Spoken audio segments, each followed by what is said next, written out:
Nama Sa'ad bin Mu'az mungkin tidak panjang usianya, tetapi kesannya menggegarkan langit. Beliau adalah ketua kabilah Aus di Madinah. Seorang yang tegas, berwibawa dan disegani. Pada awalnya, Sa'ad menentang Islam. Namun apabila mendengar ayat-ayat Al-Quran daripada Mus'ab bin Umair, hatinya tersentuh dan tunduk. Sa'ad memeluk Islam dan dalam satu hari, seluruh kaumnya turut beriman.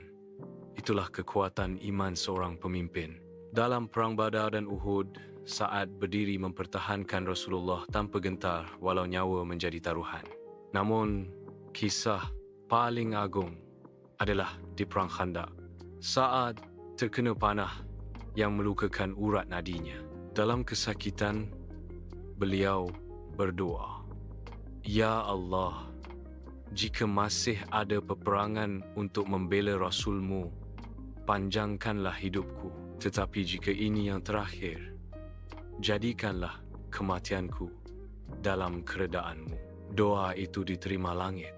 Apabila Sa'ad wafat, Rasulullah bersabda, "Arasi Allah bergoncang dengan kematian Sa'ad bin Mu'az, bukan kerana kuasa, bukan kerana harta, tetapi kerana kejujuran iman dan keberanian membela kebenaran." Pelajaran dan tauladan. Hidayah mampu mengubah satu kaum apabila pemimpinnya ikhlas. Keberanian sejati ialah berdiri di pihak benar walaupun sakit dan lemah.